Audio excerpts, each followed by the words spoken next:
Bien, je propose de démarrer. Donc, bonsoir à tous, bonsoir David Bannon, et merci d'avoir accepté de donner quelques conférences autour de Franz Rosenzweig, peu connu en France, mais justement, tout l'intérêt de ces conférences est de le faire connaître. Et qui mieux que vous pouvez nous introduire à sa philosophie relativement complexe, en tout cas pour les néophytes. Je sais que j'ai essayé de lire plusieurs fois l'Étoile de la Rédemption. Je ne suis encore jamais arrivé au bout. Alors j'espère que vous arriverez à m'en donner le goût. Je vais essayer, mais peut-être que une petite introduction avant d'entrer dans le vif du sujet que je vous ai proposé pour ce soir, Bible et philosophie chez Rosenzweig. Il faudrait peut-être dire que Rosenzweig, peut-être vous le savez, est mort en 29. Il est né en 1887. Et donc, il est, il est né dans une famille de la bourgeoisie juive allemande. Et dans sa famille proche, une grande partie de la seconde génération s'était déjà convertie au christianisme, notamment en tout cas à la religion protestante. Et lui était aussi sur le point de devenir chrétien, mais ses biographes et lui-même racontent que il voulait devenir chrétien en tant que juif et non pas en tant que païen, non pas en tant que quelqu'un qui venait de l'extérieur du judaïsme. Et donc, pour ce faire, il s'est dit, eh bien, je vais aller voir ce qui se passe dans une synagogue, disons, orthodoxe, à Kippour. Et il est allé vers Berlin. Ses parents habitaient Kassel.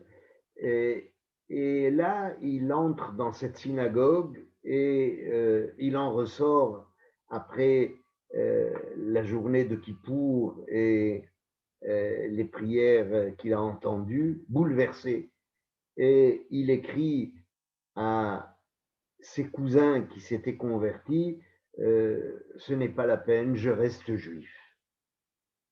Et à partir de ce moment-là, eh bien, il va suivre les cours de Hermann Cohen, qui, lui, était déjà à la retraite de l'université de Marbourg, et il donnait des cours à l'Académie des sciences du judaïsme à Berlin. Il suit les cours et ensuite il doit remplir ses obligations militaires pendant la Première Guerre mondiale. Et là, il est traumatisé par le fait que il voit les États s'entre-déchirer dans ce qu'on a appelé en tout cas la boucherie de la Première Guerre mondiale. Et lui qui avait fait sa thèse de doctorat sur Hegel, justement sur son rapport, le rapport de Hegel à l'État, et on sait très bien que pour Hegel, l'État représente l'esprit objectif, c'est-à-dire que c'est le stade qui précède l'esprit absolu où se trouvent l'art, la religion et la philosophie. L'État, c'est ce qui donne un cadre qui est un cadre à la fois social et rationnel aux sociétés. Et il se dit, mais comment se fait-il que ces États s'entre-déchirent alors qu'ils doivent s'entendre, qu'ils doivent dialoguer, qu'ils doivent résoudre les problèmes par d'autres voies que les problèmes de la violence. Et donc, ils découvrent pendant la guerre la faillite de la philosophie hegelienne et notamment du système de cette philosophie.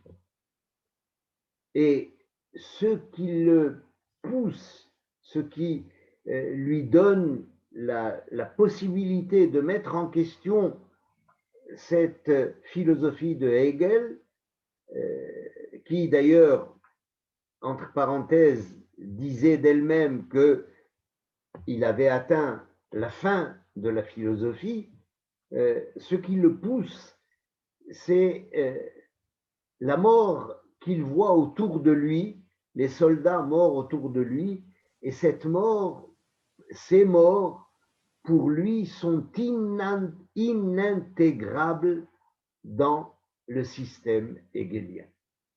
C'est-à-dire que la mort des soldats pendant la Première Guerre mondiale va faire éclater le système hegelien. Et de ce système hegelien, eh bien, il va, ne va rester du système hegelien que 3 éléments qui sont des éléments qu'on appelle Dieu, le monde et l'homme. Et ce sont des éléments qui sont irréductibles. Il faut les uns aux autres, il faut que quelque chose les fasse entrer, les fasse vivre dans un système de relations. Et alors, ce qui va le faire vivre dans ce système de relations, c'est la philosophie religieuse qu'il propose, c'est ce qu'il appelle la nouvelle pensée. D'accord? Voilà, si vous voulez, le fond, disons, l'introduction que je voulais donner à l'œuvre de cet homme qui s'appelle Rosenzweig. Est-ce que c'est compris? Est-ce que je peux aller plus loin ou bien est-ce que vous avez des questions ou des remarques à faire sur cette première présentation? Ça me paraît très clair jusque-là. D'accord, ok. Alors, donc, vous savez que Rosenzweig va étudier, en tout cas, le judaïsme, ou va commencer à étudier le judaïsme avec Hermann Cohen. Et Hermann Cohen, dans le cours qu'il donne à l'Académie des sciences du judaïsme à Berlin, va utiliser énormément de versets bibliques. Et il va, ces versets bibliques donnent un éclat à la philosophie que Hermann Cohen bâtit.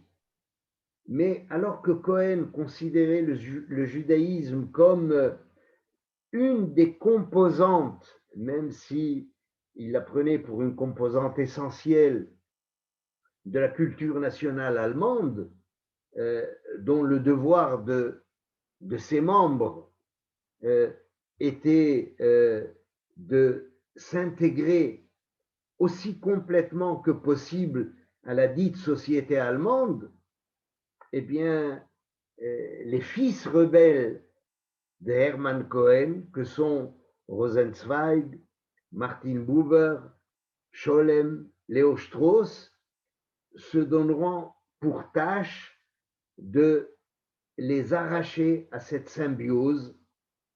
Et c'est ce que Rosenzweig appelle la dissimulation, c'est-à-dire le contraire de l'assimilation.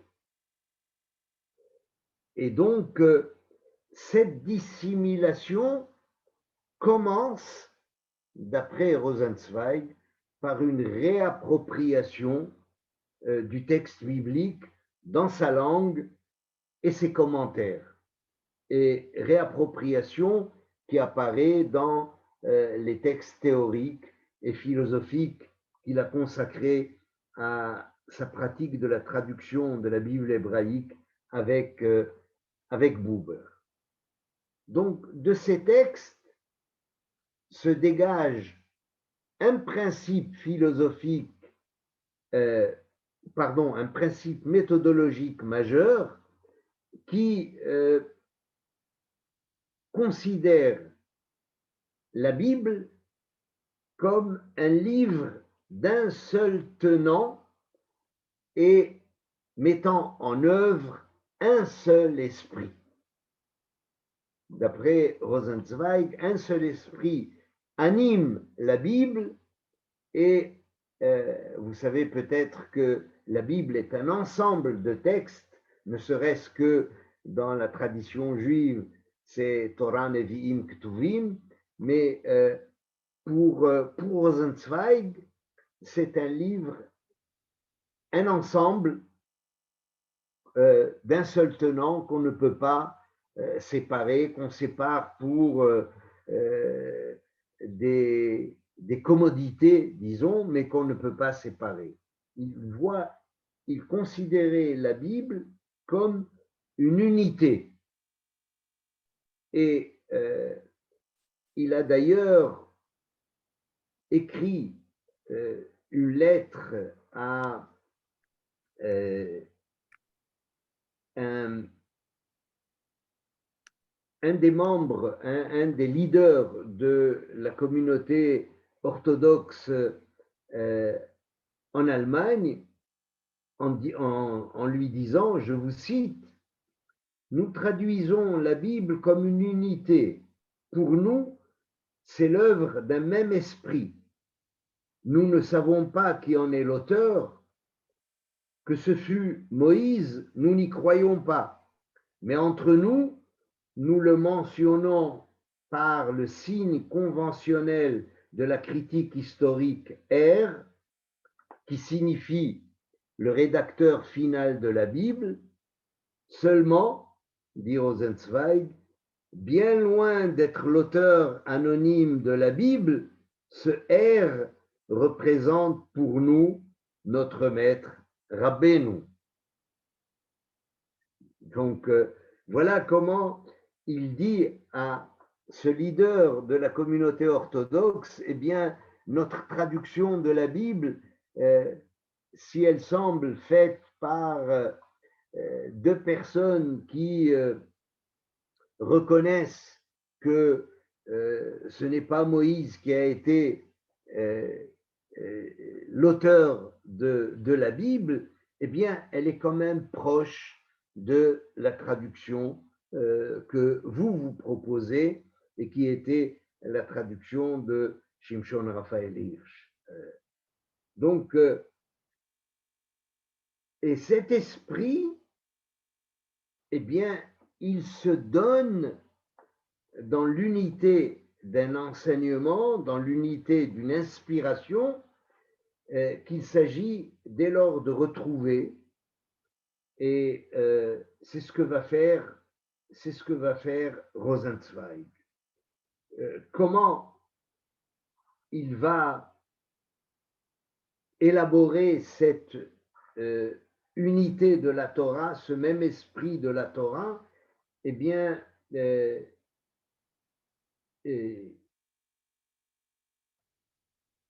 pour comprendre l'esprit qu'il va insuffler dans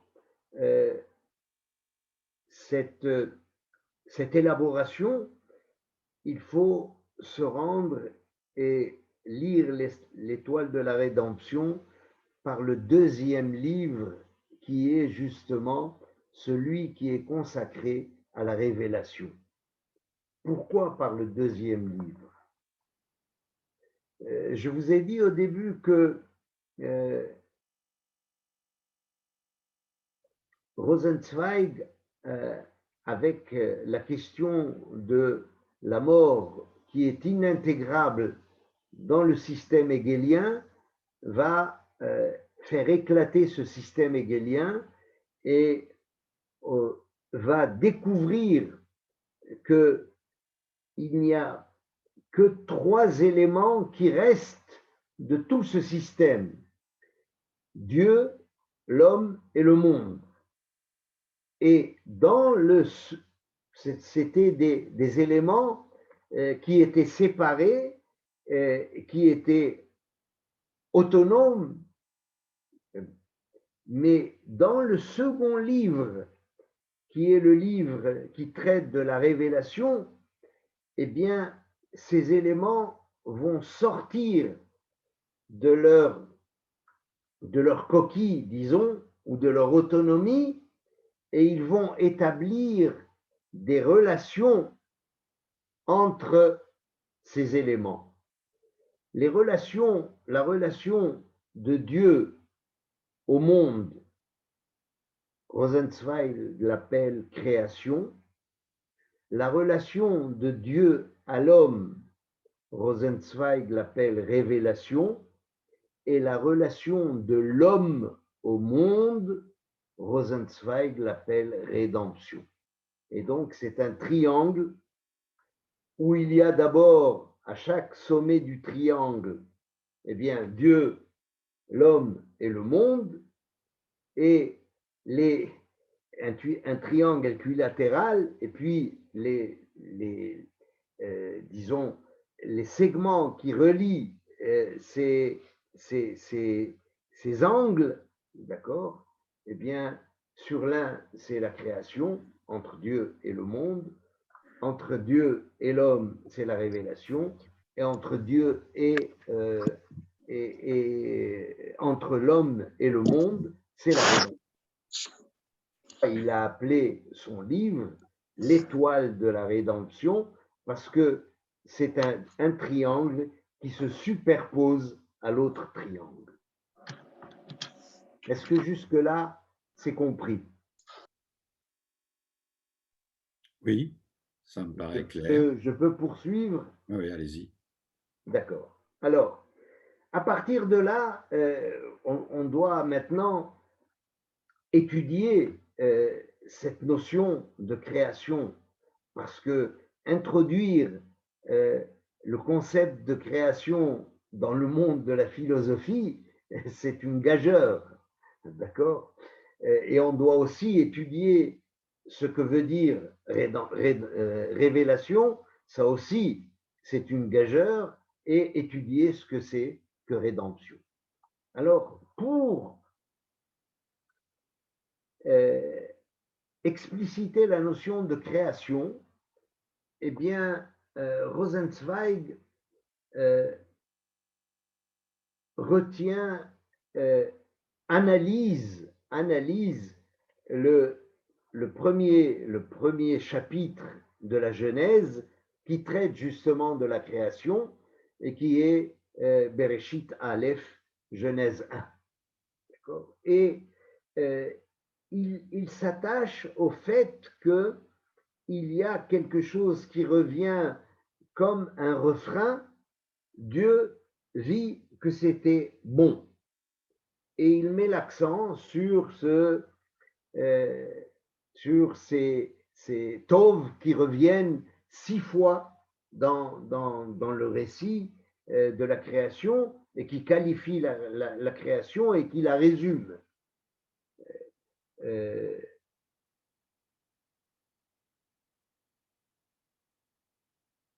Voilà ce que dit Rosenzweig dans l'étoile de la rédemption: l'existence est affirmée au moment où Dieu dit bon à son propre œuvre, c'est lui qui l'a faite, elle est bonne.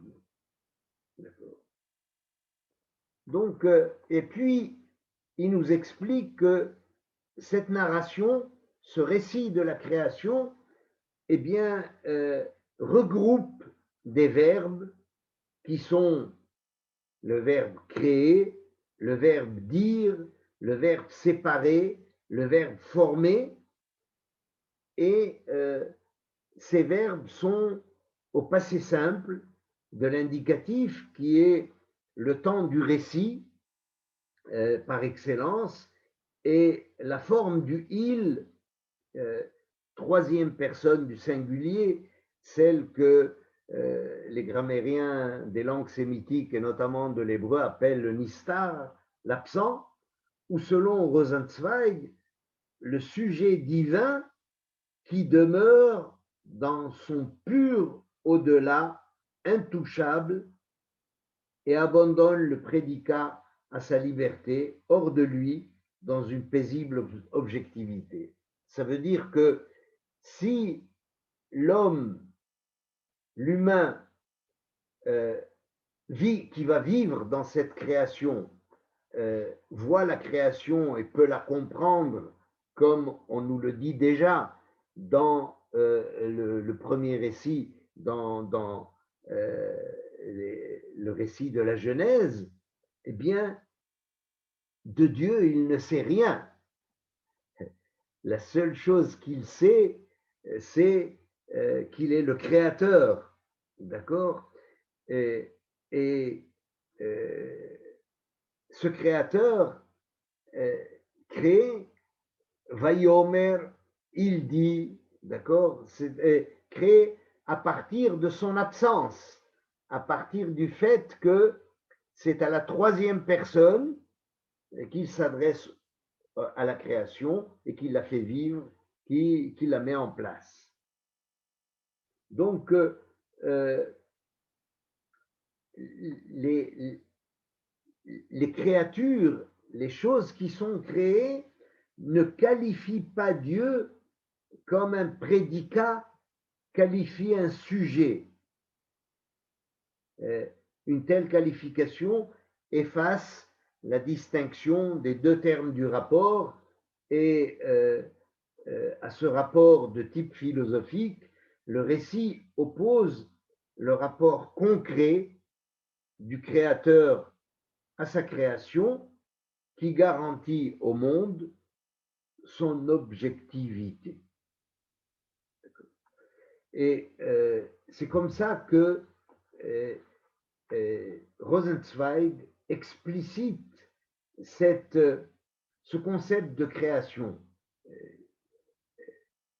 Pour Dieu, dit-il, la création, c'est d'avoir fait, mais pour le monde, dit Rosenzweig, c'est d'être devenu.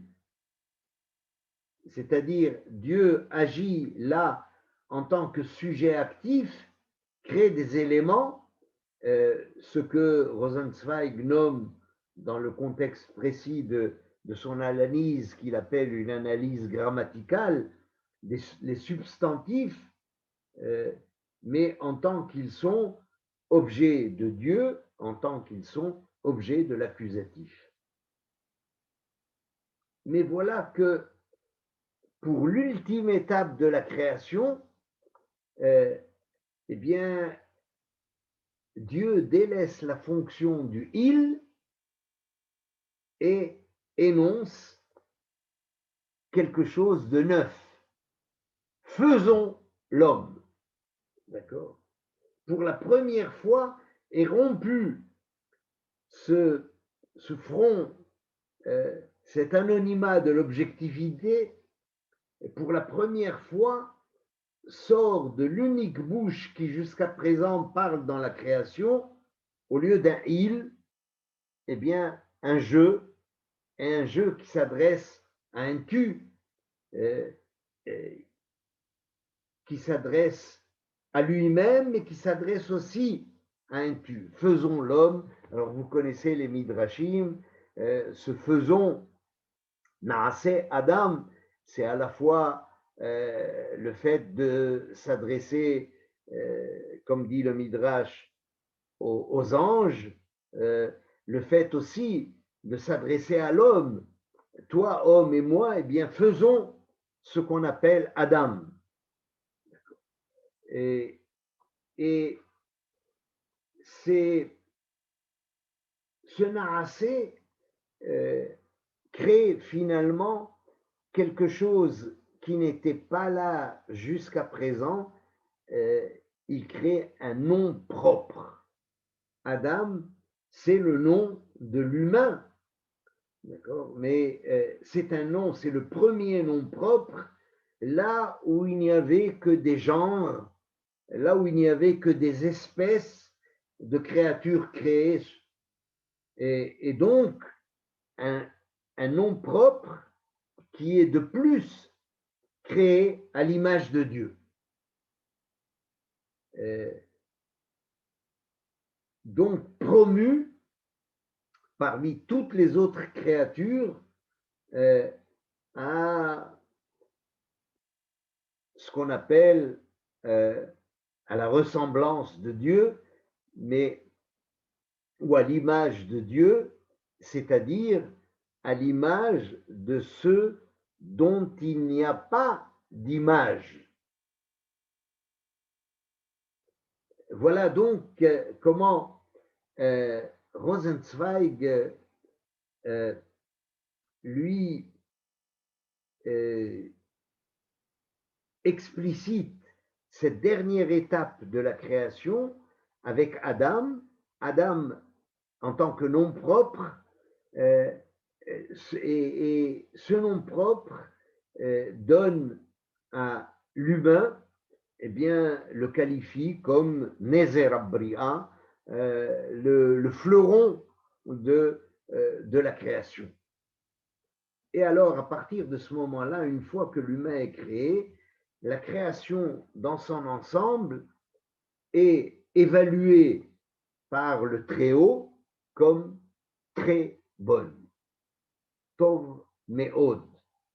Et vous connaissez les Midrashim qui disent Tov Me'od, Me'od, ze otiyot Adam. Ce sont le trait de très bonne, Me'od, eh bien, ce sont les lettres qui forment les lettres de Adam. Donc, il y a là quelque chose d'autre que la vie, tout en appartenant à la vie, qui entre dans la création, mais qui renvoie cependant à l'au-delà de la création. Parce que vous savez très bien que cet homme ou cet humain tel qu'il est décrit dans le récit de la création n'est pas un animal raisonnable comme le voudrait Aristote. C'est plutôt, il ne se situe pas, disons, dans la continuité des espèces qui l'ont précédé. Il y a une rupture, et cette rupture, c'est ce que Rabbi Yehuda Levi dira plus tard, mais déjà, Onkelos va dire, c'est un vivant parlant. Et c'est ce qui spécifie, c'est ce qui singularise la création de l'humain et qui fait justement de cet humain, eh bien, le fleuron de la création. C'est parce que cet humain parle et parce que cet humain peut aussi écouter la parole qu'on lui adresse. Mais vous savez aussi que ce Tov Me'od est interprété par le Midrash et il est interprété aussi par Rosenzweig de cette manière comme Tov Mavet, c'est-à-dire Tov Mot. La mort est bonne, c'est-à-dire que d'après le Midrash Rabbah, ce fait de dire que c'est Tov Me'od introduit aussi la mort, c'est-à-dire introduit chez l'humain la conscience de sa finitude, la conscience que c'est un homme qui est peut-être un humain, qui est le fleuron de la création, mais c'est un humain qui a une finitude, qui est une créature, et une créature qui va jusqu'à 120 ans, en tout cas, vers la fin de sa vie. Donc, un vivant parlant, un vivant qui est conscient de sa finitude et qui est le fleuron de la création. Et pourquoi Rosenzweig insiste sur cette notion de vivant parlant, d'être parlant?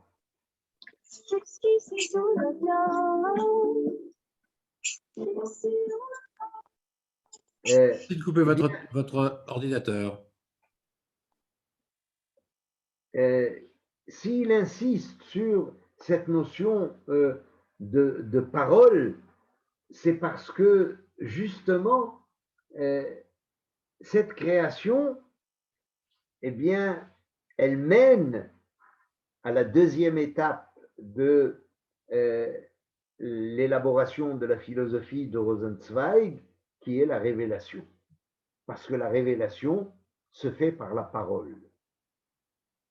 Alors, je vous pose la question, même si vous n'avez pas lu Rosenzweig, si il fait une analyse de la création à partir du récit de Genèse 1, quel va être le texte biblique qu'il va choisir pour nous expliciter la révélation?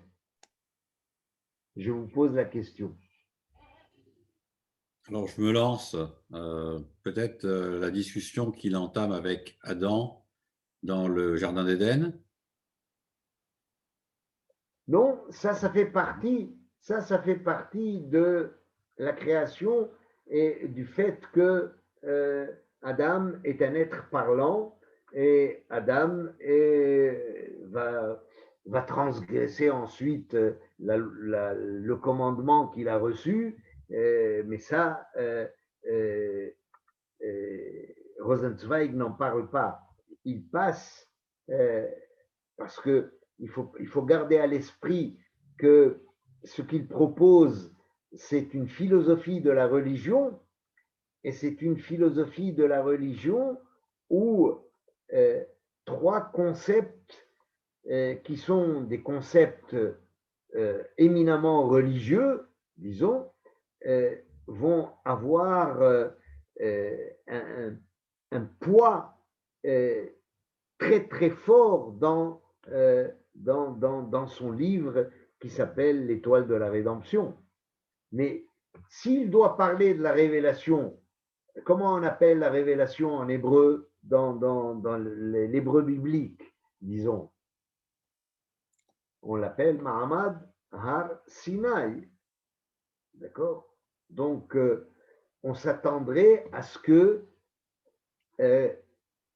Rosenzweig, comme il a analysé la création à partir de Bereshit et du récit de la Genèse, on s'attendrait à trouver le récit des 10 commandements qui ont été reçus au Sinaï. Or, Rosenzweig ne va pas nous proposer comme texte de support à la révélation, ne va pas nous proposer le texte de la révélation des 10 commandements ou des 10 paroles. Alors, c'est l'Erche Lachra. Il va nous proposer Shir HaShirim. Autre chose. Et pourquoi Shir HaShirim? Eh bien, parce que là, il y a un dialogue de l'amant et de l'aimé. D'accord?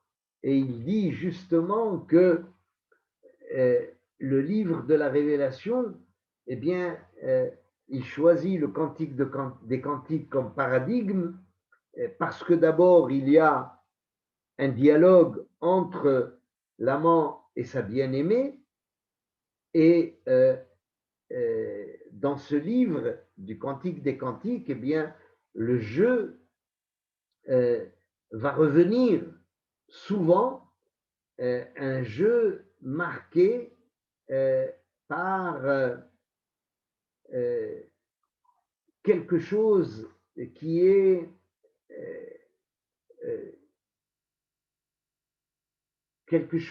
de l'ordre aussi de la bonté, qui est Tovim Dodecha Miain, quelque chose qui est de l'ordre du goût,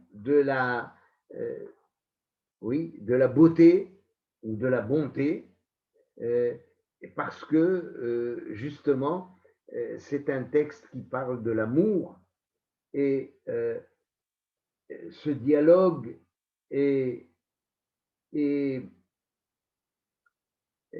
va conduire. Il y a un mot conducteur, pardon, qui se trouve dans le Shir HaShirim, c'est que il nous mène depuis le Tov de la création vers Tovim Dodecha Miain.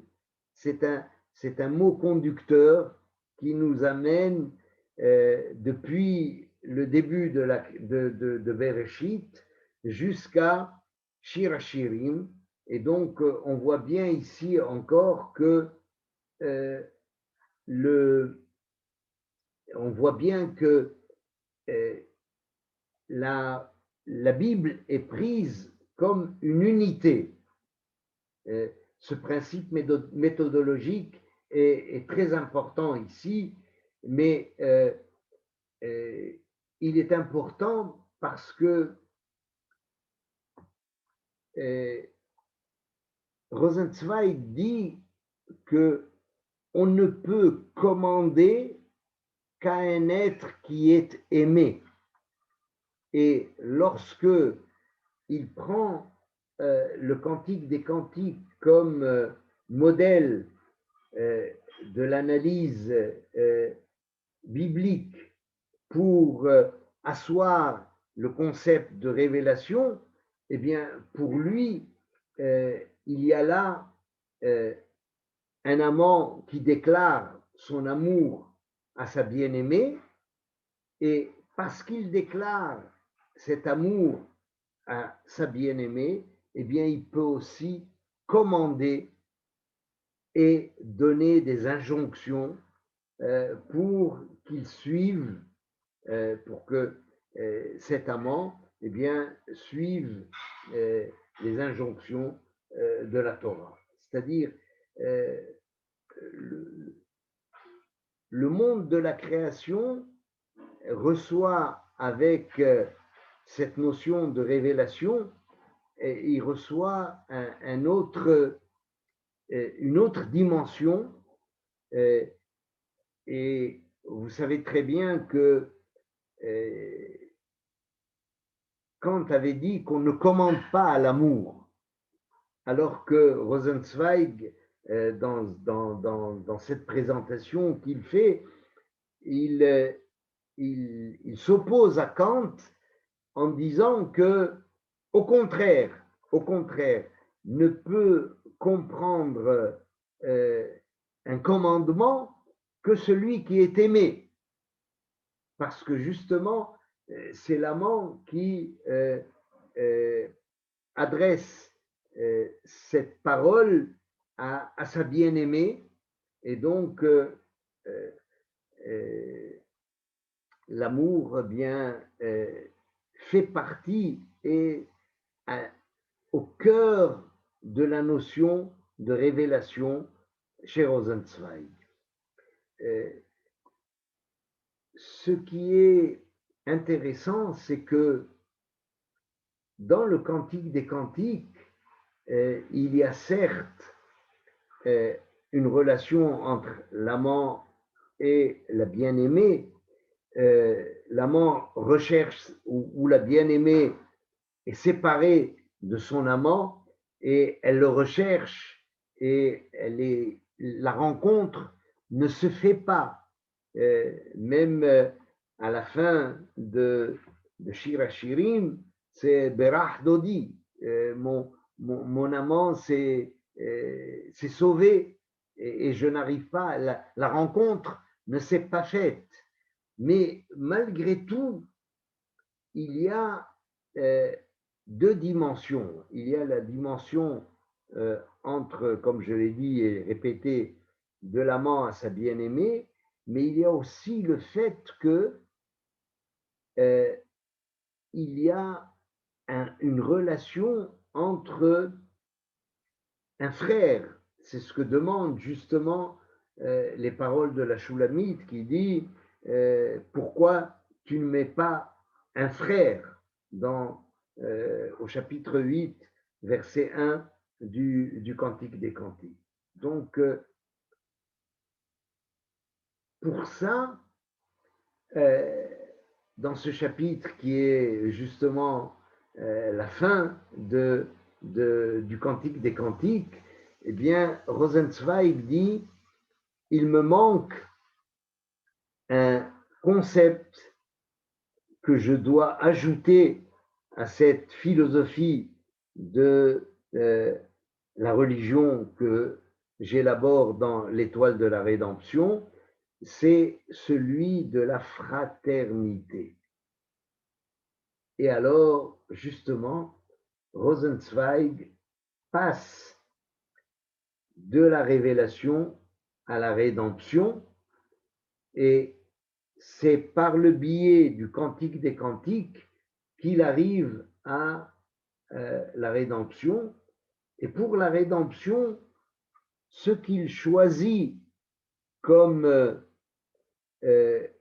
texte biblique qu'il analyse, ce sont les psaumes 111, 118, qui parlent d'abord non plus du je et tu, mais qui parlent du nous.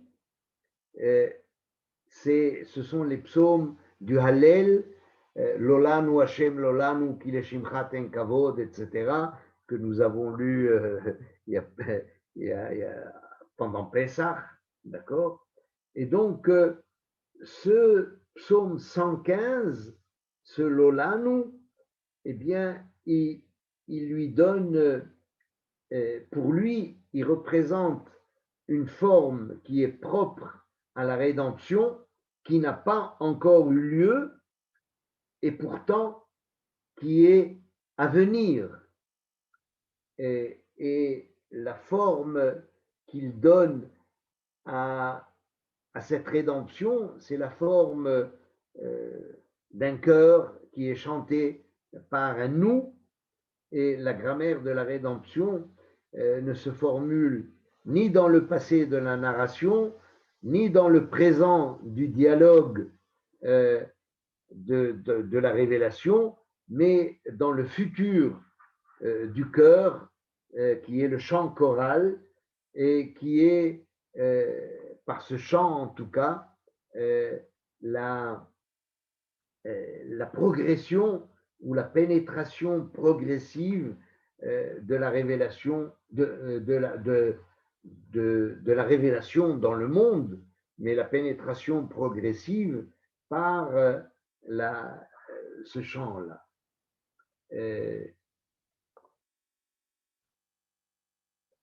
Et je dois dire encore deux ou trois choses sur sur la rédemption. Pour lui, la rédemption, eh bien, elle se fait avec non pas, c'est pas le judaïsme seulement qui porte cette rédemption de l'humanité, du monde, c'est à la fois le judaïsme et le christianisme. On en parlera peut-être dans une des prochaines séances sur Rosenzweig. C'est pour lui, c'est la métaphore qu'il prend, c'est la métaphore du foyer incandescent et des rayons. Et il dit, le christianisme, ce sont les rayons, c'est justement cette religion qui porte le message monothéiste dans le monde entier, et le foyer ardent, eh bien, c'est le judaïsme qui, lui, est non pas dans l'histoire, mais qui est en surplomb de l'histoire ou en dehors de l'histoire. Et, et c'est intéressant parce que Rosenzweig ici renverse l'image du judaïsme comme du juif errant qui est tout le temps par les chemins, alors que là, il donne cette errance à la chrétienté qui, elle, va diffuser le message monothéiste dans le monde, et le judaïsme reste en surplomb de l'histoire ou en dehors de l'histoire. Donc voilà, si vous voulez, comment Rosenzweig, à partir de textes bibliques, Genèse 1 pour la création, le Cantique des Cantiques pour la révélation, et les psaumes du Hallel, notamment en tout cas le psaume 115 qui est Lolanu Hashem Lolanu, donc évoque ces trois grands moments qui font et qui fondent la philosophie de la religion, ou ce qu'il a appelé la nouvelle pensée. Voilà, je crois que j'en ai dit beaucoup, et peut-être que ce sont des choses neuves pour certains d'entre vous. Je vais m'arrêter ici et puis vous demander comment est-ce que vous avez des questions, des remarques à faire, ou bien des demandes d'explication de tels termes ou de telles choses que j'ai dites en passant ou que j'ai dites trop rapidement. Je vais peut-être commencer à poser une Oui, question. Je voudrais s'il vous revenir plaît. sur le concept de révélation. Donc, vous nous avez posé la devinette et personne n'a trouvé la solution. Je suis effectivement étonné que par rapport à l'ensemble des textes de la Bible, il ait choisi un texte dans lequel la dimension religieuse n'est pas présente. J'aurais imaginé que l'appel à Abraham, par exemple, l'Erlocha, avec son caractère universaliste, puisque Abraham, c'est le père des nations, ce n'est pas uniquement l'ancêtre des Juifs. J'aurais pensé que ce texte eût pu lui servir, disons, d'inspiration. Oui, vous avez raison. Abraham, avec son Lech Lecha, mais vous savez bien peut-être que Eliane Amado Levi Valenci a trouvé dans le Cantique des Cantiques une réplique ou quelque chose qui ressemble à ce Lech Lecha de Abraham, puisqu'il dit à la Shulamite Lechi Lach. C'est le féminin de Lech Lecha.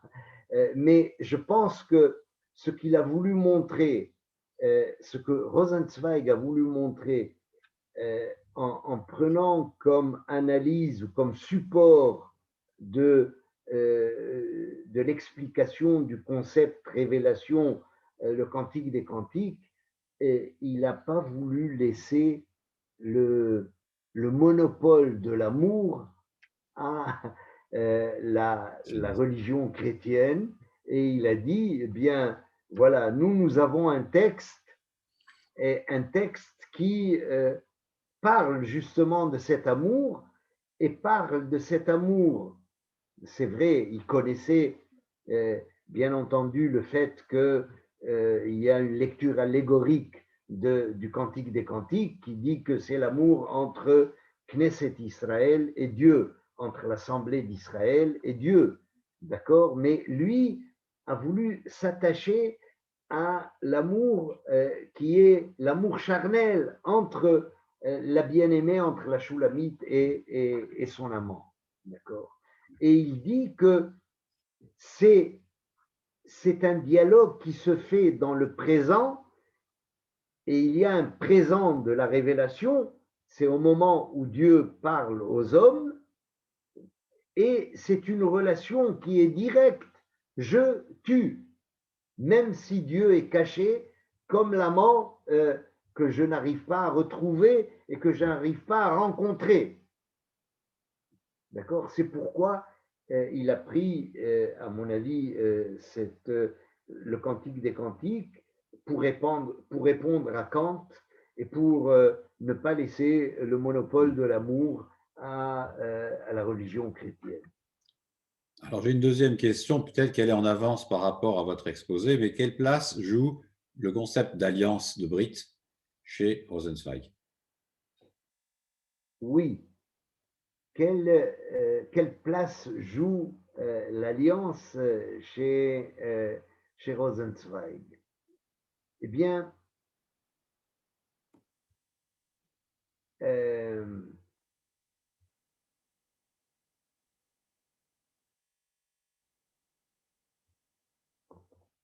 là,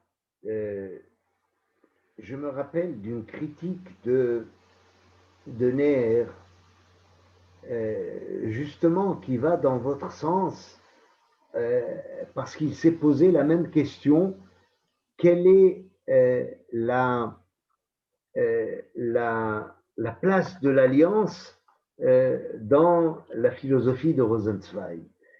Si vous m'avez bien suivi, vous avez bien vu que la rédemption parle de l'avenir, la révélation parle du présent. Donc il y a le temps du futur pour la rédemption, le présent de l'indicatif pour la révélation, et la création, c'est le passé.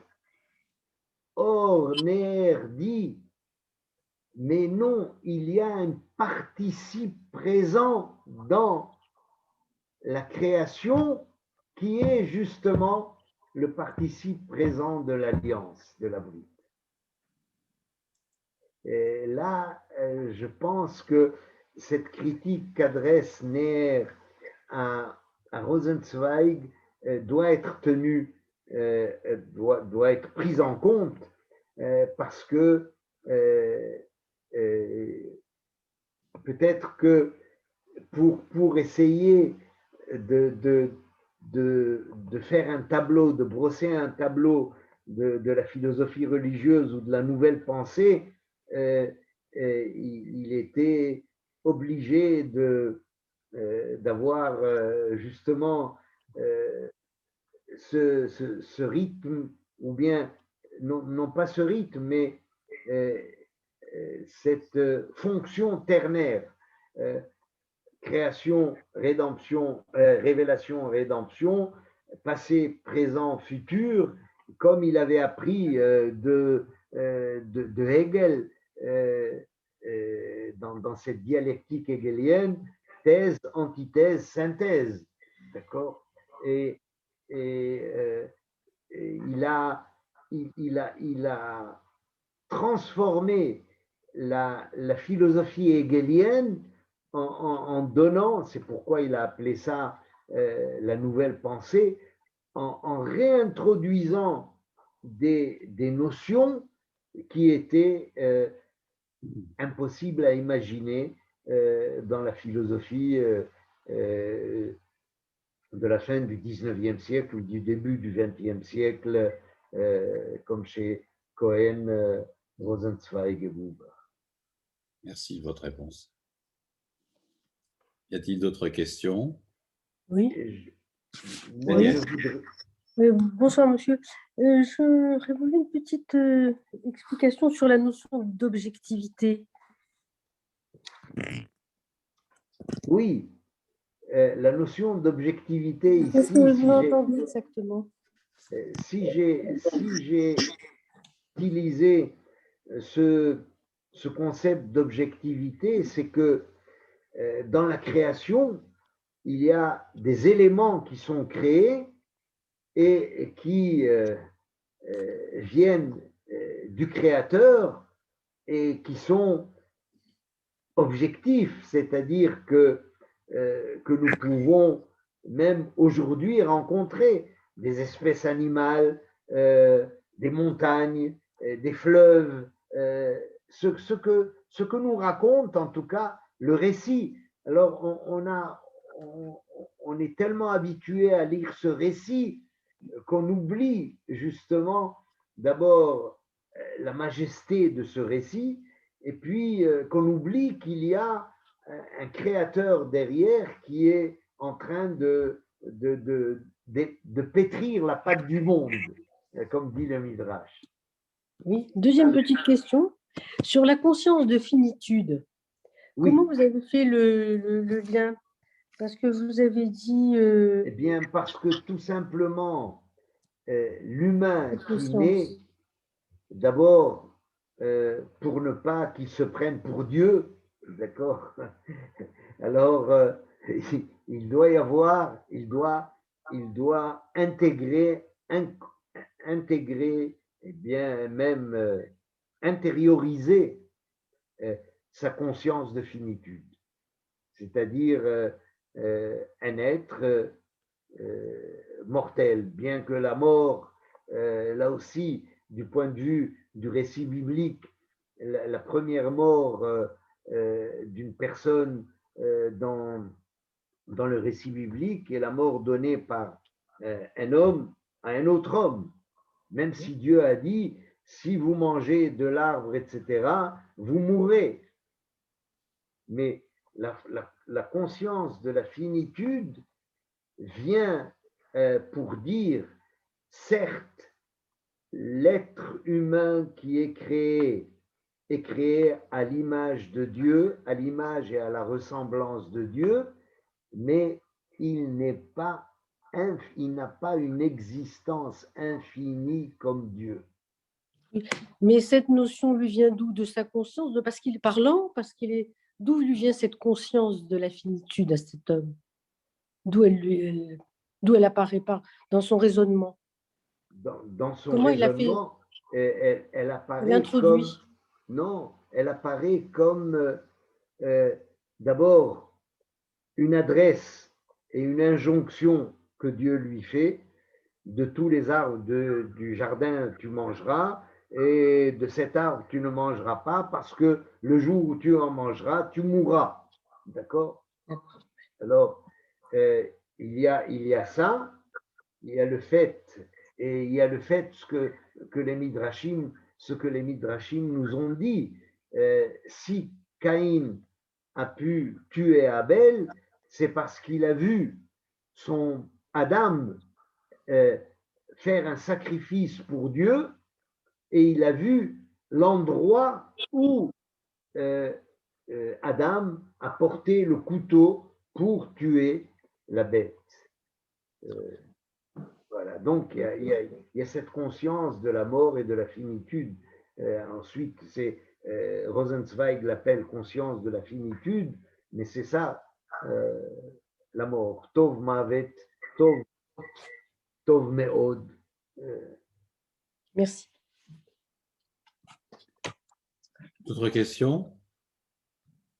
Moi, j'aimerais demander quelque chose au professeur Rivlin.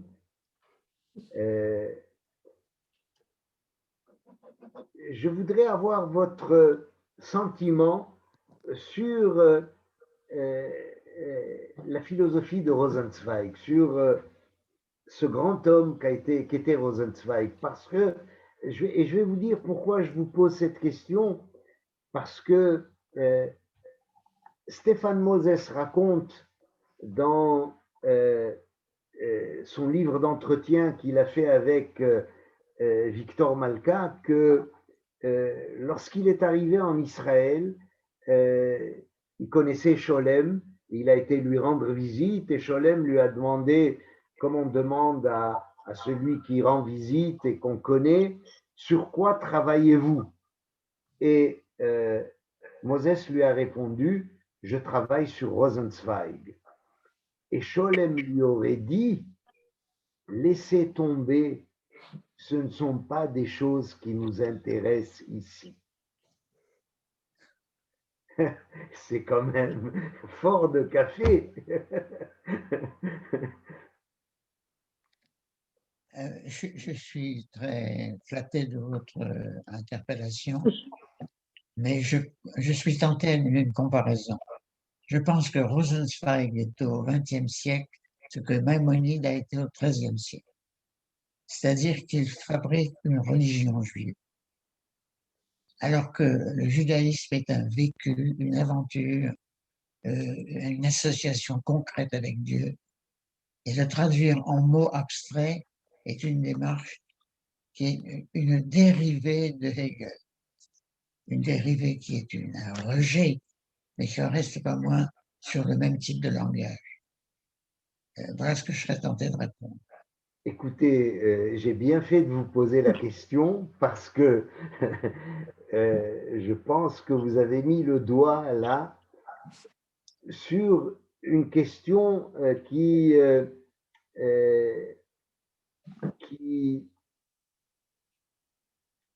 découle de cet édifice qu'a élaboré Rosenzweig. Vous avez mis en tout cas le doigt sur le fait que le judaïsme, vous appelez ça un vécu, moi j'appelle ça une philosophie existentielle, c'est-à-dire kiyumit, comme on dit en hébreu, c'est-à-dire une philosophie de l'existence. Et vous avez raison de dire un vécu, j'accepte ça, et le fait de dire que peut-être qu'on trouve dans la vie même de Rosenzweig, quand il a mis le point final à cette œuvre qui s'appelle l'Étoile de la Rédemption, il dit, eh bien maintenant, je vais me tourner vers le judaïsme et je vais vivre ce judaïsme. Et donc, vous avez raison de dire, il a fait une œuvre, cette œuvre, on peut la mettre dans le prolongement, en tout cas, de Hegel. Vous l'avez relié à Maïmonide, ce qui est, en tout cas, ce qui relève encore la philosophie de Rosenzweig, mais Rosenzweig lui-même dit, eh bien maintenant, les portes s'ouvrent de ce porche où j'étais, qui constitue l'étoile de la rédemption, et elle s'ouvre sur la vie, et à partir de là, il n'a plus écrit, il n'a écrit que des articles ici et là, et il a enseigné au Lehrhaus, et il s'est mis à apprendre le rituel juif, etc., etc., etc. Donc, je crois que j'ai bien fait, en tout cas, de vous poser la question. Et vous avez, comme d'habitude, vous avez eu, en tout cas, là, un très bon jugement. Voilà, merci. Merci à vous. Alors, encore une question pour Oui. revenir sur la traduction de la Bible qu'il a faite avec Buber. Est-ce que vous savez comment ils ont fonctionné ensemble? Est-ce que chacun a traduit une partie, l'autre l'a relue? Est-ce qu'ils ont traduit en même temps? Est-ce qu'il y avait un qui avait un rôle plus de peut-être de traducteur et l'autre de relecteur? Comment ça fonctionne une traduction aussi importante à deux? Eh bien, ça fonctionnait très bien. Et il l'explique d'ailleurs dans les lettres qu'ils échangeaient. Buber a commencé cette traduction en 1925. Et donc, Rosenzweig est décédé en 1929. Donc, ils ont eu 4 ans. Et Buber a traduit c'est lui qui traduisait, parce que Buber enseignait au Lehrhaus de Rosenzweig et venait depuis là où il habitait à Francfort pour donner des cours.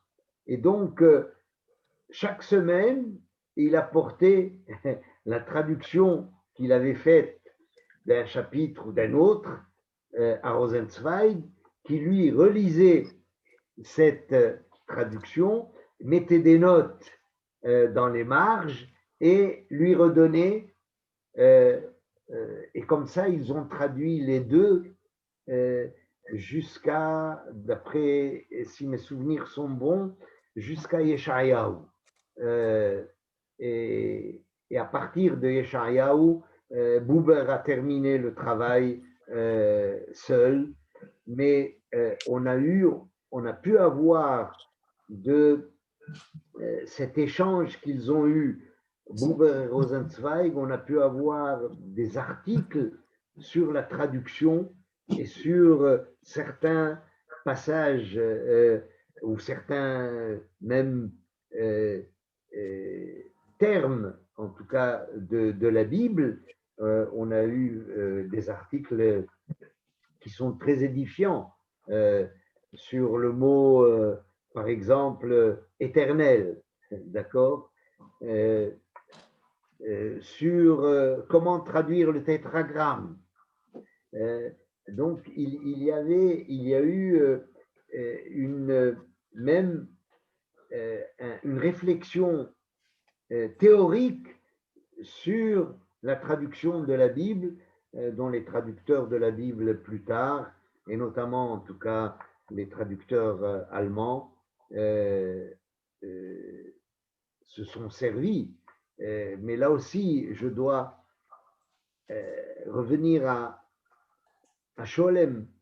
Lorsque Buber a terminé la traduction de la Bible, il y a eu une réunion de certains amis de Buber et on a demandé à Scholem de dire quelques mots lors de la fin de cette traduction, et il a dit que c'était un cadeau que le peuple juif a fait à la langue allemande, mais un cadeau de séparation, c'est-à-dire du fait que maintenant, il n'y a plus de juifs en Allemagne, et il s'est demandé pourquoi cette traduction allemande, et il dit c'est un cadeau que la communauté juive ou que les juifs ont fait aux Allemands en quittant l'Allemagne. Merci beaucoup. Voilà. Écoutez, je suis ravi de cette première séance d'une série qui, j'espère, sera aussi riche. Vous m'avez redonné l'envie de lire L'Étoile de la Rédemption, donc je l'ai ressorti, il est devant moi. Oui. On ne le voit pas très bien parce que comme j'ai un fond qui est fabriqué par Zoom, il efface toute tentative d'afficher autre chose que mon visage. Mais voilà, donc vous pouvez trouver L'Étoile de la Rédemption, édité au Seuil, il y a une quarantaine d'années, et traduit par Derjanski et Schlegel. Voilà. Merci beaucoup pour toutes ces explications, pour votre ouverture d'esprit, votre gentillesse et pour l'atmosphère stimulante que vous avez su créer pour ce petit groupe autour de vous. Et donc, on vous donne rendez-vous dans quelques semaines. Janine, tu peux nous dire dans 2 semaines. Dans 2 semaines. C'est voilà. Ça, David. Dans 2 semaines. Merci beaucoup. Merci beaucoup. Le prochain, c'est dimanche 25. Oui, j'ai noté. J'attends avec impatience. Merci beaucoup. Bonsoir, merci beaucoup. Bonne soirée. Bonsoir et merci beaucoup. Au revoir. Merci, au revoir.